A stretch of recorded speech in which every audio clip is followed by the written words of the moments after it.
Ismene, dear sister, you would think that we had already suffered enough for the curse on Oedipus. I cannot imagine any grief that you and I have not gone through. And now, have they told you the new decree of our King Creon? I've heard nothing. I know that two sisters lost two brothers, a double death in a single hour, and I know that the Argive army fled in the light. But beyond this, nothing. I thought so. And that is why I wanted you to come out here with me. There is something we must do. Why do you speak so strangely? Listen, Ismene. Creon buried our brother Autocles with military honors, gave him a soldier's funeral, and it was right that he should. But Polynices, who fought as bravely and died as miserably, they say that Creon has sworn no one shall bury him. No one mourned for him, but his body must lie in the fields, a sweet treasure for carrion birds to find as they search for food. This is what they say. Our good Creon is coming here to announce it publicly, and the penalty? Stoning to death in the public square. There it is. And now you can prove what you are, a true sister or a traitor to your family. Antigone, you are mad. What could I possibly do? You must decide whether you will help me or not. I do not understand you. Help you in what? Ismene, I am going to bury him. Will you come? Bury him? You have just said the new law forbids it. He is my brother, and he is your brother too. But think of the danger. Think what Creon will do. Creon is not strong enough to stand in my way. Oh, sister, Oedipus died, everyone hating him for what his own search brought to light, his eyes ripped out by his own hand. And Jocasta died, his mother and wife at once. She twisted the cords that strangled her life. And our two brothers died, each killed by the other's sword. And we are left. But oh, Antigone, think how much more terrible than these our own death would be if we should go against Creon and do what he has forbidden. We are only women. We cannot fight with men, Antigone. The law is strong. We must give in to the law, in this thing and in worse. I beg the dead to forgive me, but I am helpless. I must yield to those in authority. And I think it is a dangerous business to be always meddling. If that is what you think, I should not want you, even if you ask to come. You have made your choice. You can be what you want to be, but I will bury him. And if I must die, I say that this crime is holy. I shall lie down with him in death, and I shall be as dear to him as he is to me. It is the dead, not the living, who make the longest demands. We die forever. You may do as you like, since apparently the laws of the gods mean nothing to you. They mean a great deal to me, but I have no strength to break laws that were made for the public good. That must be your excuse, I suppose, but as for me, I will bury the brother I love. Antigone, I am so afraid for you. You need not be. You have yourself to consider after all. But no one must hear of this. You must tell no one. I will keep it a secret, I promise. Oh, tell it. Tell everyone. Think of how they'll hate you when it all comes out if they learn you knew about it all the time. So fiery. You should be cold with fear. Perhaps, but I am doing only what I must. But can you do it? I say that you cannot. Very well. When my strength gives out, I shall do no more. Impossible things should not be tried at all. Go away, Ismene. I shall be hating you soon, and the dead will too, for your words are hateful. Leave me my foolish plan. I am not afraid of the danger. If it means death, it would not be the worst of death. Death without honor. Go then if you feel you must. You are unwise, but a loyal friend indeed to those who love you.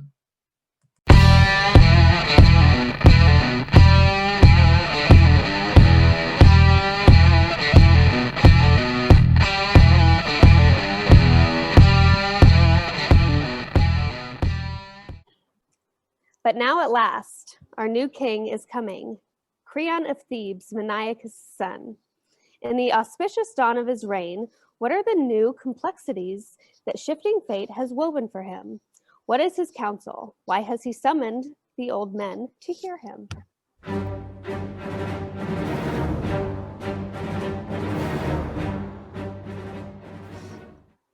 Gentlemen, I have the honor to inform you that our ship of state, which recent storms have threatened to destroy, has come safely to harbor at last, guided by the merciful wisdom of heaven. I have summoned you here this morning because I know that I can depend upon you. Your devotion to King Laius was absolute. You never hesitated in your duty to our late ruler Oedipus. And when Oedipus died, your loyalty was transferred to his children. Unfortunately, as you know, his two sons, the princes, Eteocles and Polynices, have killed each other in battle. And I, as the next in blood, have succeeded to the full power of the throne. I am aware, of course, that no ruler can expect complete loyalty from his subjects until he has been tested in office. Nevertheless, I say to you at the very outset that I have nothing but contempt for the kind of governor who is afraid, for whatever reason, to follow the course that he knows is best for the state. And as for the man who sets private friendship above the public welfare, I have no use for him either. I call God to witness that if I saw my country headed for ruin, I should not be afraid to speak out plainly. And I need hardly remind you that I would never have any dealings with an enemy of the people. No one values friendship more highly than I, but we must remember that friends made at the risk of wrecking our ship are not real friends at all. These are my principles at any rate, and that is why I have made the following decision concerning the sons of Oedipus. Eteocles, who died as a man should die, fighting for his country, is to be buried with full military honors, with all the ceremony that is usual when the greatest heroes die. But his brother, Polynices, who broke his exile to come back with fire and sword against his native city and the shrines of his father's gods, whose one idea was to spill the blood of his blood and sell his own people into slavery? Polynices, I say, is to have no burial. No man is to touch him or say the least prayer for him. He shall lie on the plain unburied, and the birds and the scavenging dogs can do with him whatever they like. This is my command, and you can see the wisdom behind it. As long as I am king, no traitor is going to be honored with a loyal man, but whoever shows by word and deed that he is on the side of the state, he shall have my respect while he was living and my reverence when he is dead.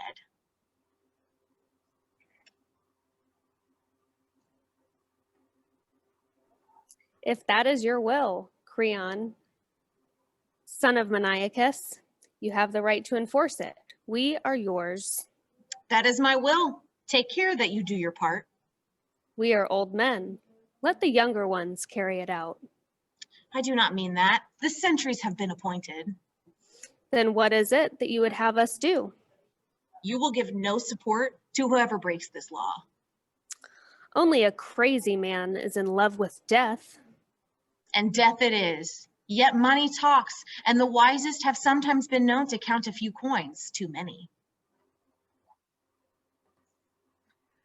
I'll not say that I'm out of breath from running, King, because every time I stopped to think about what I have to tell you, I felt like going back. And all the time, a voice kept saying, "You fool, don't you know you're walking straight into trouble?" And then another voice, "Yes, but if you let somebody else get the news to Creon first, it'll be even worse than that for you." But good sense won out. At last, I hope it was good sense. And here I am with the story that makes no sense at all, but I'll tell it anyhow because, as I say, what's going to happen is going to happen. And come to the point. What have you to say? I did not do it. I did not see who did it. You must not punish me for what someone else has done. A comprehensive defense. More effective, perhaps, if I knew its purpose. Come, what is it? A dreadful thing. I don't know how to put it. Out with it. Well then, the dead man, Polynices, out there, someone, new dust on the slimy flesh, new dust. Someone has given it burial that way and gone. And the man who dared to do this? I swear, I do not know. You must believe me. Listen, the ground was dry, not a sign of digging. No, not a wheel track in the dust, no trace of anyone. It was when they relieved us this morning, and one of them, the corporal, pointed to it. There it was, the strangest, Look, the body just mounded over with light dust, you see? No burial, not buried, really, but as if they'd covered it just enough for the ghost's peace. And no sign of dogs or any wild animal that had been there. And then what a scene there was. Every man of us accusing the other. We all proved the other man did it. We all had proof that we could not have done it. We were ready to take hot iron in our hands, walk through fire, swear by the gods. It was not I. I do not know who it was, but it was not I. And then, when this came to nothing, someone said a thing that silenced us and made us stare down at the ground. You had to be told the news, and one of us had to do it. We threw the dice, and the bad luck fell to me. So here I am. No happier to be here than you are to have me. Nobody likes a man that brings bad news. I have been wondering, King, can it be the gods have done this? Stop! Must you doddering wrecks go out of your heads entirely? The gods? Intolerable! The gods favor this corpse? Why? How had he served them? Tried to loot their temples? Burn their images? Yes, and the whole state and its laws with it? Is it your senile opinion that the gods love to honor bad men? A pious thought. No. From the very beginning, there have been those who have whispered together, stiff-necked anarchists putting their heads together, scheming against me in alleys. These are the men, and they have bribed my own guard to do this thing? Money! There's nothing in the world so demoralizing as money. Down go your cities, homes gone, men gone, honest hearts corrupted, crookedness of all kinds, and all for money? But you, I swear by God and by the throne of God, the man who has done this thing shall pay for it. Find that man, bring him here to me, or your death will be the least of your problems. I'll string you up alive, and there will be certain ways to make you discover your employer before you die. And the process may teach you a lesson you seem to have missed. The dearest profit is sometimes all too dear. That depends on the source. Do you understand me? A fortune won is often misfortune. King, may I speak? Your very voice distresses me. Are you sure that it is my voice and not your conscience? By God, he wants to analyze me now. It is not what I say, but what has been done that hurts you. You talk too much. Maybe, but I've done nothing. Sold your soul for some silver, that's all you've done.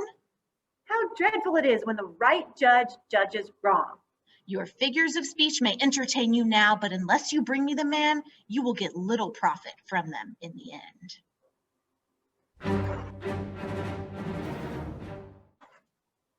Bring me the man. I'd like nothing better than bringing him the man. But bring him or not, you have seen the last of me here. At any rate, I am safe.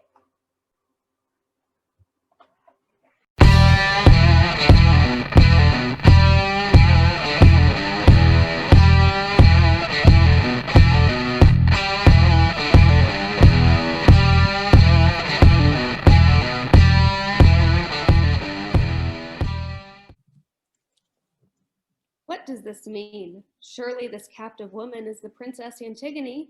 Why should she be taken? Here is the one who did it. We caught her in the very act of burying him. Where is Creon? Just coming from the house.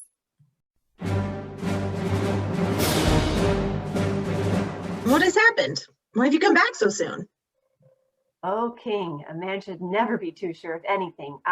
Would have sworn that you'd not see me here again.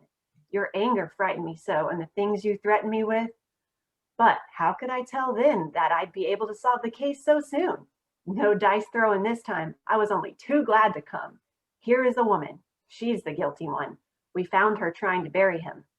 Take her then, question her, judge her as you will. I am through with this whole thing and glad of it. But this is Antigone. Why have you brought her here? She was burying him, I tell you. Is this the truth? I saw her with my own eyes. Can I say more? The details. Come, tell me quickly. It was like this. After those terrible threats of yours, King, we went back and brushed the dust away from the body. The flesh was soft by now and stinking. We sat on a hill to windward and kept guard. No napping this time. We kept each other awake. But nothing happened until the white, round sun whirled in the center of the round sky over us. Then, suddenly, a storm of dust roared up from the earth, and the sky went out. The plain vanished with all its trees in the stinging dark. We closed our eyes and endured it. The whirlwind lasted a long time, but it passed, and then we looked, and there was Antigone. I have seen a mother bird come back to a stripped nest, heard her crying bitterly a broken note or two for the young ones stolen. Just so, when this girl found the bare corpse and all her love's work wasted, she wept and cried on heaven to damn the hands that had done this thing. And then she brought more dust and sprinkled wine 3 times for her brother's ghost. We took her at once. She was not afraid, not even when we charged her with what she had done. She denied nothing. And this was a comfort to me, as some uneasiness. For this is a good thing to escape from death, but it is no great pleasure to bring death to a friend. Yet I always say there is nothing so comfortable as safe in your own skin. And you, Antigone? You with your head hanging, do you confess this thing? I do. I deny nothing. You may go. Tell me briefly, had you heard my proclamation touching this matter? It was public. Could I help hearing it? And yet you dared defy the law? I dared. It was not God's proclamation. That final justice that rules the world below makes no such laws. Your edict, king, was strong, but all your strength is weakness itself against the immortal, unrecorded laws of God.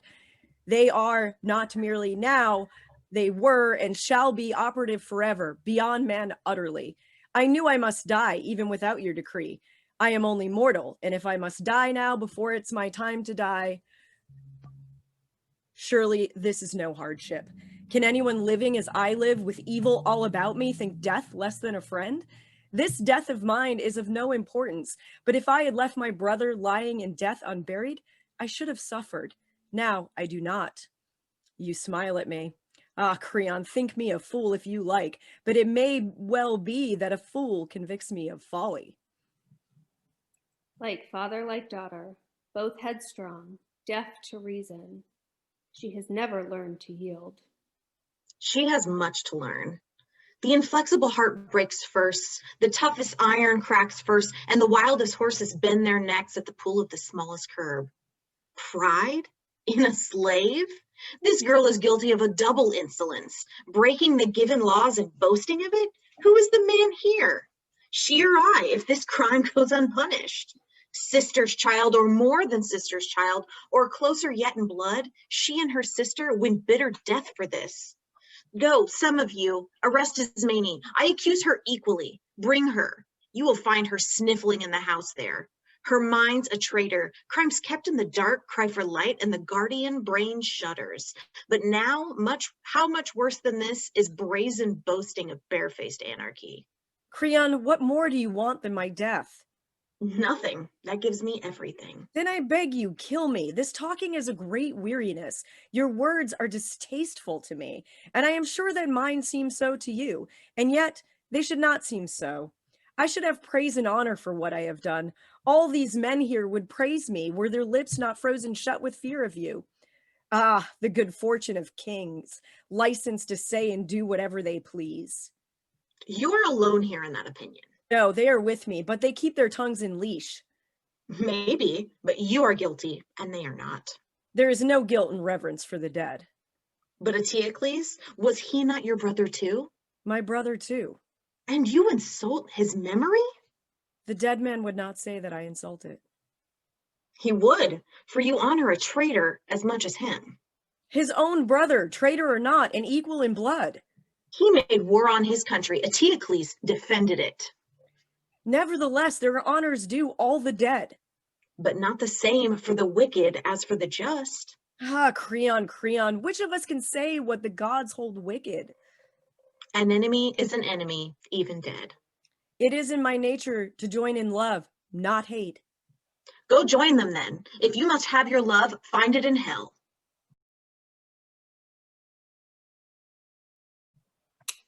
But see, Ismene comes, those tears are sisterly. The cloud that shadows her eyes rains down gentle sorrow. You too, Ismene, snake in my ordered house, sucking my blood stealthily, and all the time I never knew that these two sisters were aiming at my throne. Ismene, do you confess your share in this crime or deny it? Answer me.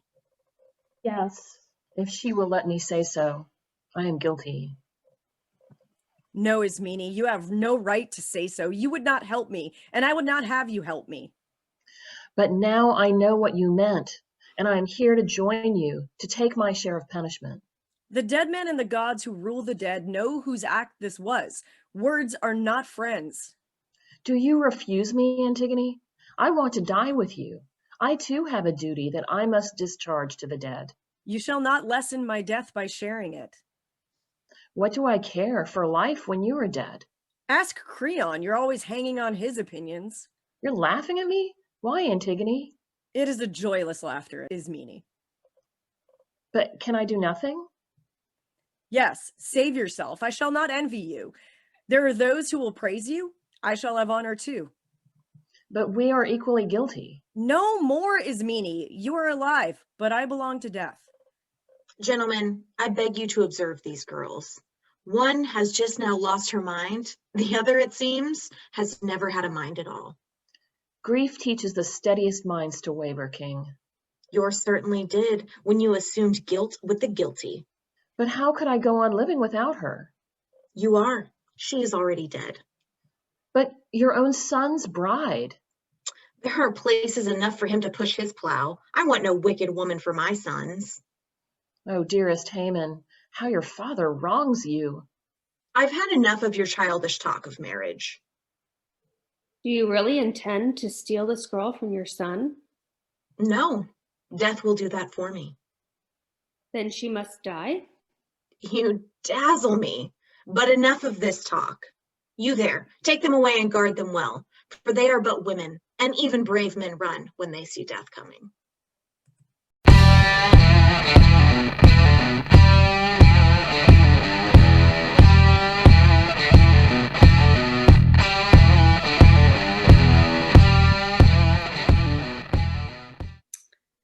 But here is Haman, king, the last of all your sons. Is it grief for Antigone that brings him here, and bitterness at being robbed of his bride? We shall soon see, and no need of diviners. Son, you have heard my final judgment on that girl. Have you come here hating me, or have you come with deference and with love, whatever I do? I'm your son, Father. You're my guide. You make things clear for me and I obey you. No marriage means more to me than your continuing wisdom. Good. That is a way to behave. Subordinate everything else, my son, to your father's will. This is what a man prays for, that he may get sons attentive and dutiful in his house, each one hating his father's enemies, honoring his father's friends. But if his sons fail him, if they turn out unprofitably, what has he fathered but trouble for himself and amusement for the malicious? So you are right not to lose your head over this woman. Your pleasure with her would soon grow cold, Haman, and then you'd have a hellcat in bed and elsewhere. Let her find her husband in hell. Of all the people in this city, only she has had contempt for my law and broken it. Do you want me to show myself weak before the people? Or to break my sworn word? No, and I will not. The woman dies. I suppose she'll plead family ties. We'll let her. If I permit my own family to rebel, how shall I earn the world's obedience? Show me the man who keeps his house in hand. He is fit for public authority. I'll have no dealings with lawbreakers, critics of the government.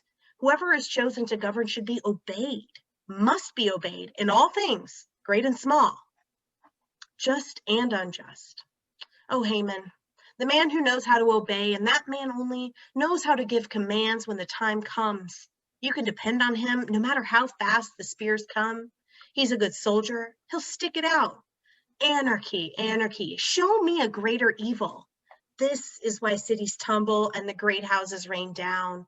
This is what scatters armies. No, no. Good lives are made so by discipline. We keep the laws then, and the lawmakers, and no woman shall seduce us. If we must lose, let's lose to a man at least. Is a woman stronger than we? Unless time has rusted my wits, what you say, King, is said with point and dignity. Father, reason is God's crowning gift to man, and you're right to warn me against losing mine. I cannot say, I hope that I shall never want to say that you have reasoned badly. Yet there are other men who can reason too, and their opinions might be helpful.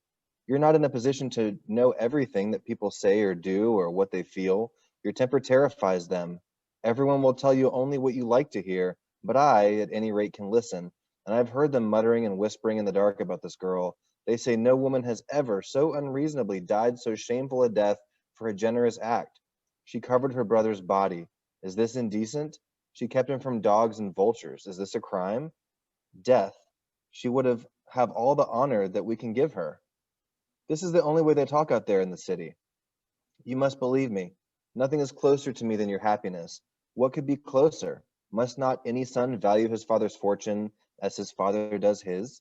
I beg you, do not be unchangeable. Do not believe that you alone can be right. The man who thinks that, the man who maintains that only he has the power to reason correctly, the gift to speak, the soul, a man like that, when you know him, turns out empty. It's not reason never to yield to reason.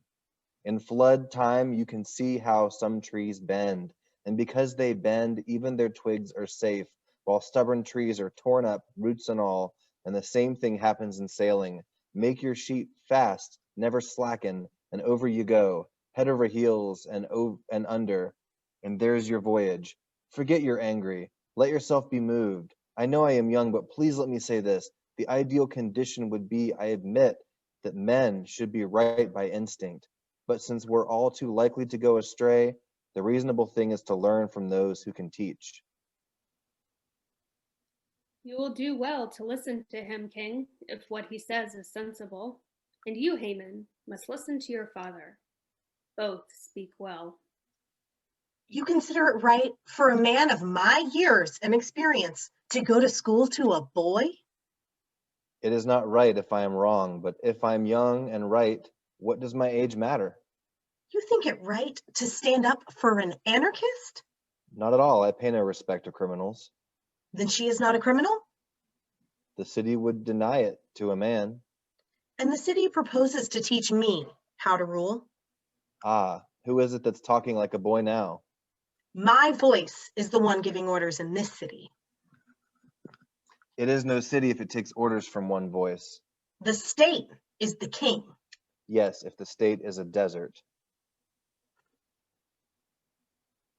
This boy, it seems, has sold out to a woman. If you are a woman, my concern is only for you. So, your concern in a public brawl with your father? How about you in a public brawl with justice?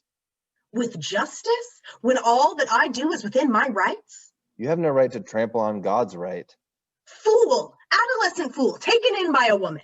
You'll never see me taken in by anything vile. Every word you say is for her. And for you, and for me, and for the gods under the earth. You'll never marry her while she lives. Then she must die, but her death will cause another. Another? Have you lost your senses? Is this an open threat? There is no threat in speaking to emptiness. I swear you'll regret this superior tone of yours. You are the empty one. If you were not my father, I'd say you were perverse. You girl-struck fool, don't play at words with me. I'm sorry, you prefer silence. By God. I swear by all the gods in heaven above us, you'll watch it. I swear you shall. Bring her out now. Bring this woman out. Let her die before his eyes. Here, this instant, with her bridegroom beside her. Not here, no. She will not die here, King, and you'll never see my face again. Go on raving as long as you've a friend to endure you. Gone, gone. Creon, a young man in a rage, is dangerous. Let him do, or dream to do, more than a man can. He shall not save these girls from death. These girls? You have sentenced them both? No, you are right. I will not kill the one whose hands are clean. But Antigone? I will carry her far away, out there in the wilderness and lock her living in a vault of stone. She shall have food, as the custom is, to absolve the state of her death. And there let her pray to the gods of hell. They are her only gods. Perhaps they will show her an escape from death, or she may learn, though late, that piety shown the dead is pity in vain.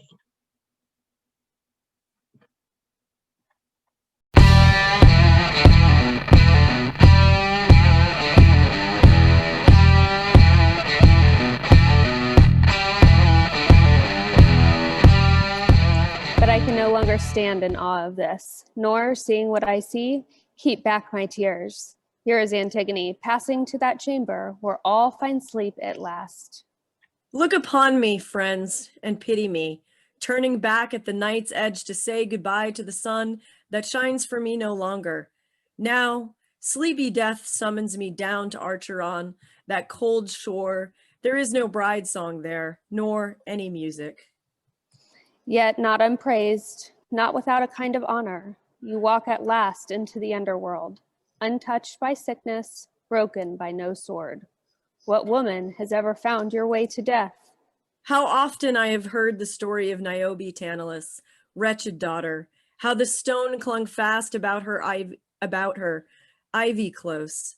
And they say the rain falls endlessly and sifting soft snow, her tears are never done. I feel the loneliness of her death in mine. But she was born of heaven, and you are woman, woman born. If her death is yours, a mortal woman's, is this not for you, glory in our world and in the world beyond? You laugh at me. Ah, friends, friends, can you not wait until I am dead? O Thebes, O men many charioted in love with fortune, dear springs of Dirce, sacred Theban grove, be witness for me, denied all pity, unjustly judged, and think of a word of love for her whose path turns under dark earth where there are no more tears. You have passed beyond human daring and come at last into a place of stone where justice sits. I cannot tell what shape of your father's guilt appears in this.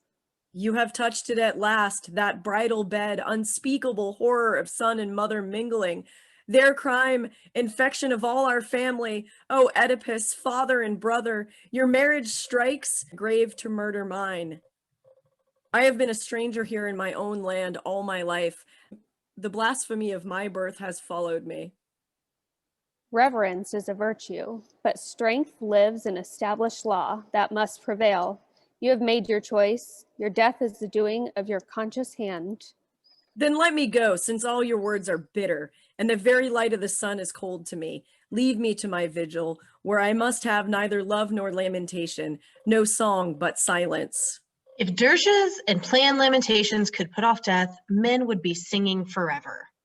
Take her, go. You know your orders. Take her to the vault and leave her there alone. And if she lives or dies, that's her affair, not ours. Our hands are clean. O tomb, vaulted bride bed and eternal rock, soon I shall be with my own again, where Persephone welcomes the thin ghosts underground, and I shall see my father again, and you, mother, and dearest Polynices, dearest indeed to me, since it was my hand that washed him clean and poured the ritual wine, and my reward is death before my time. And yet men's hearts know I have done no wrong. I have not sinned before God, or if I have, I shall know the truth in death. If the guilt lies upon Creon who judged me, then I pray may his punishment be equal to my own. O passionate heart, unyielding, tormented still by the same winds. Her guards shall have good cause to regret their delaying. Ah, that voice, it's like the voice of death. I can give you no reason to think you are mistaken. Thebes, and you, my father's gods and rulers of Thebes, you see me now, the last unhappy daughter in a line of kings. Your kings led away to death. You will remember what things I suffer and at what men's hands, because I would not transgress the laws of heaven. Come, let us wait no longer.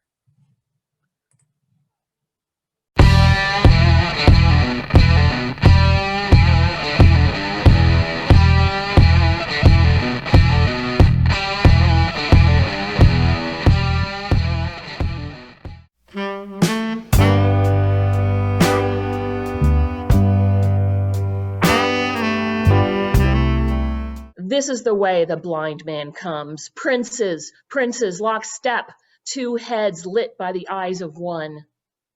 What new thing have you to tell us, old Tiresias? I have much to tell you.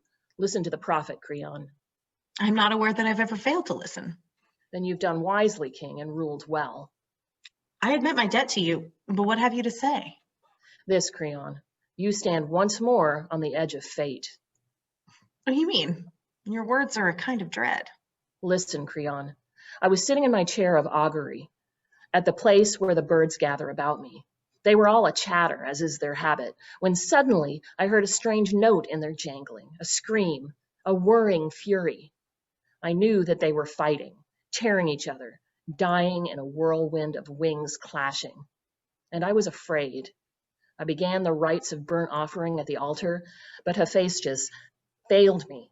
Instead of bright flame, there was only the sputtering slime of the fat thigh flesh melting, the entrails dissolved in gray smoke, the bare bones burst from the welter, and no blaze. This was a sign from heaven. My boy described it, seeing for me as I see for others. I tell you, Creon, you yourself have brought this new calamity upon us. Our hearths and altars are stained with the corruption of dogs and carrion birds that glut themselves on the corpse of Oedipus's son. The gods are deaf when we pray to them.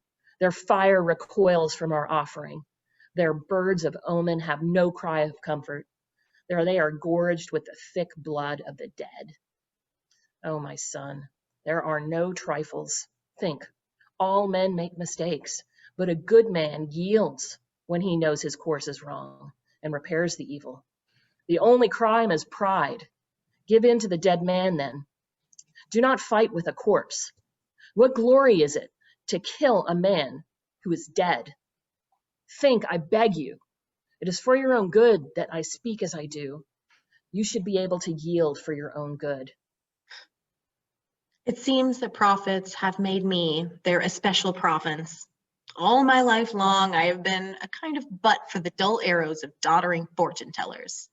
No, Tiresias, if your birds, if the great eagles of God himself should carry him stinking bit by bit to heaven, I would not yield. I am not afraid of pollution. No man can defile the gods.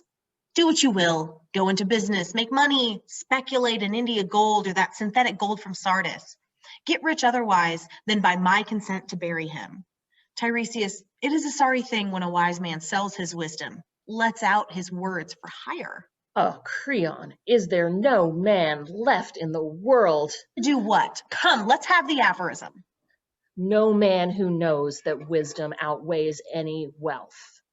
As surely as bribes are baser than any baseness. You are sick, Creon. You are deathly sick. As you say, it is not my place to challenge a prophet. Yet, you have said my prophecy is for sale. The generation of prophets has always loved gold. The generation of kings has always loved brass. You forget yourself. You are speaking to a king. I know it. You are king because of me. You have a certain skill, but you've sold out. King, you will drive me to words that... Say them, say them. Only remember, I will not pay you for them. No, you will find them too costly. No doubt. Speak. Whatever you say, you will not change my will. Then take this and take it to heart. The time is not far off when you shall pay back corpse for corpse, flesh of your own flesh. You have thrust the child of this world into living night.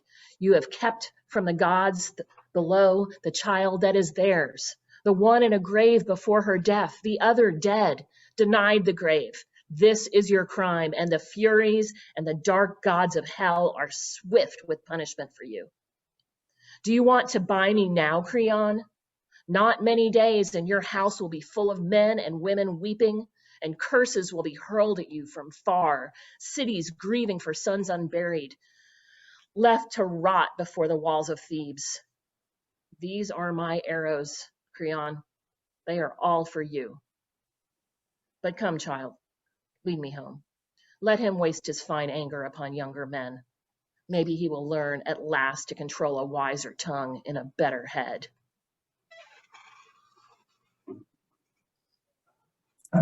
The old man has gone, king, but his words remain to plague us.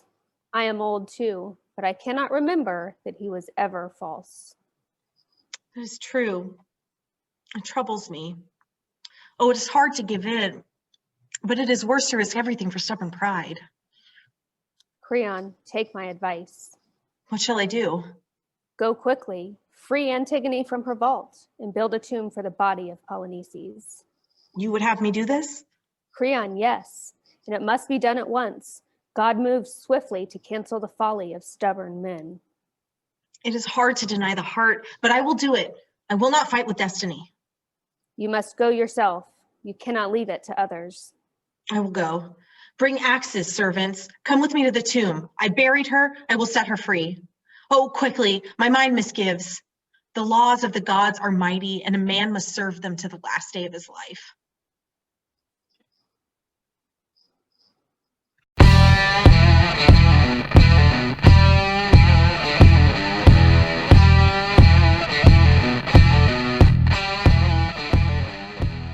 Of the line of Cadmus, you will live near Amphion citadel. I cannot say of any condition of human life, this is fixed, this is clearly good or bad. Fate rises up, and fate casts down the happy and unhappy alike. No man can foretell his fate. Take the case of Creon. Creon was happy once, as I count happiness. Victorious in battle, sole governor of the land, fortunate father of children nobly born. And now it has all gone from him. Who can say that a man is still alive when his life's joy fails? He is a walking dead man. Grant him rich. Let him live like a king in his great house. If his pleasure is gone, I would not give so much as the shadow of smoke for all he owns. Your words hint at sorrow. What is your news for us? They are dead.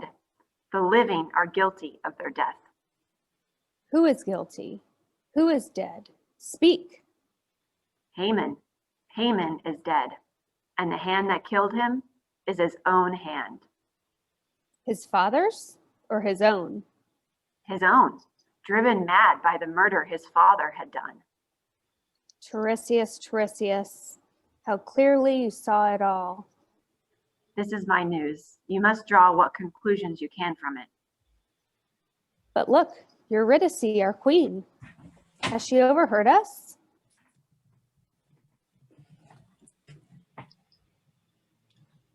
I have heard something, friends. As I was unlocking the gate of the palace shrine, for I needed help today, I heard a voice telling of some new sorrow, and I fainted there at the temple with all my maidens about me. But speak again, whatever it is, I can bear it. Grief and I are no strangers. Dearest lady, I will tell you plainly all that I have seen. I shall not try to comfort you. What is the use, since comfort could lie only in what is not true? The truth is always best. I went with Creon to the outer plain where Polynices was lying. No friend to pity him, his body shredded by dogs. We made our prayers in that place to Hecate and Pluto, that they would be merciful, and we bathed the corpse with holy water, and we brought fresh broken branches to burn what was left of it. And upon the urn we heaped a towering barrow of the earth of his own land.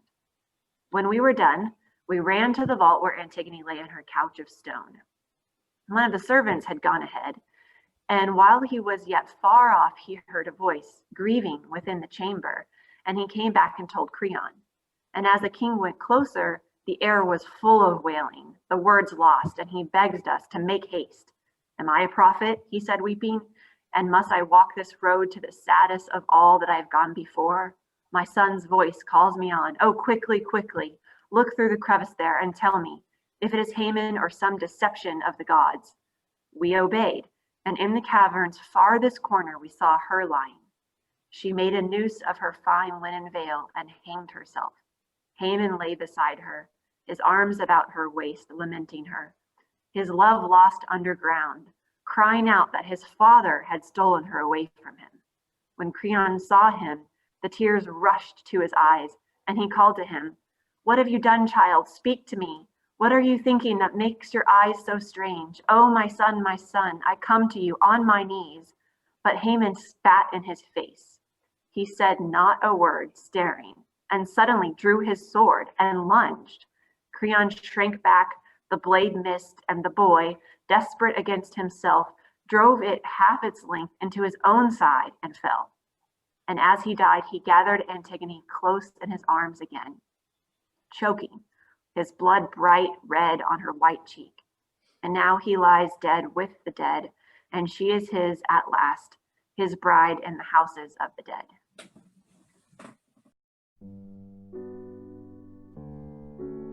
She has left us without a word. What can this mean?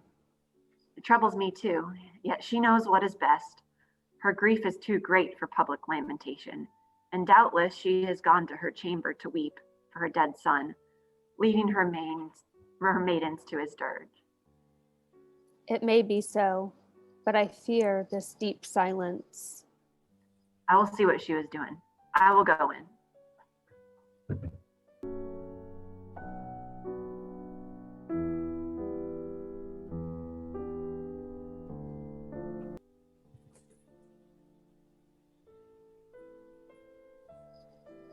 But here is the king himself. Oh, look at him, bearing his own damnation in his arms. Nothing you say can touch me anymore. My own blind heart has brought me from darkness to final darkness. Here you see the father murdering the murdered son and all my civic wisdom. Haman, my son, so young to die. I was the fool, not you, and you died for me. That is the truth, but you were late in learning it. This truth is hard to bear. Surely a God has crushed me beneath the hugest weight of heaven and driven me headlong a barbaric way to trample out the thing I held most dear, the pains that men will take to come to pain.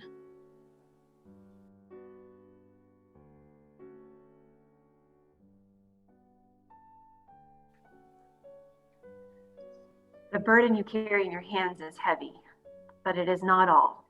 You will find more in your house. What burden worse than this shall I find there? The queen is dead. Oh, port of death, deaf world, is there no pity for me? And you, angel of evil, I was dead, and your words are death again. Is it true, boy? Can it be true? Is my wife dead? Has death bred death? You can see for yourself. No!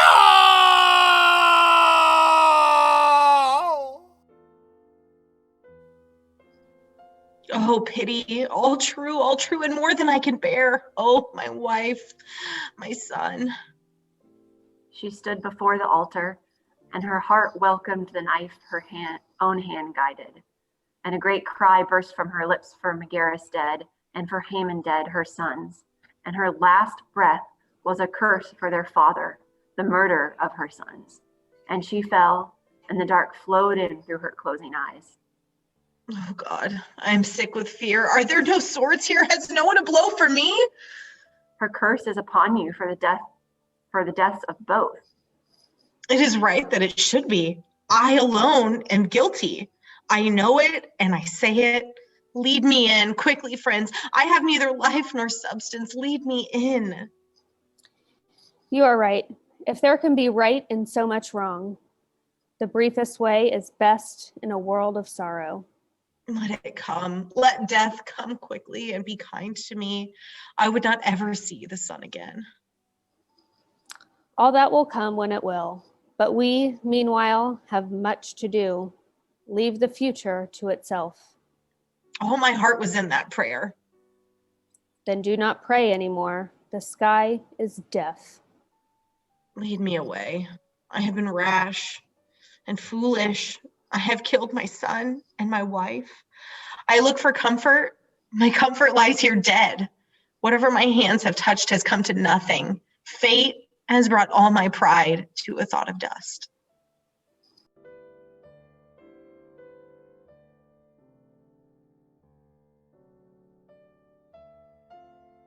There is no happiness where there is no wisdom. no wisdom, but in submission to the gods.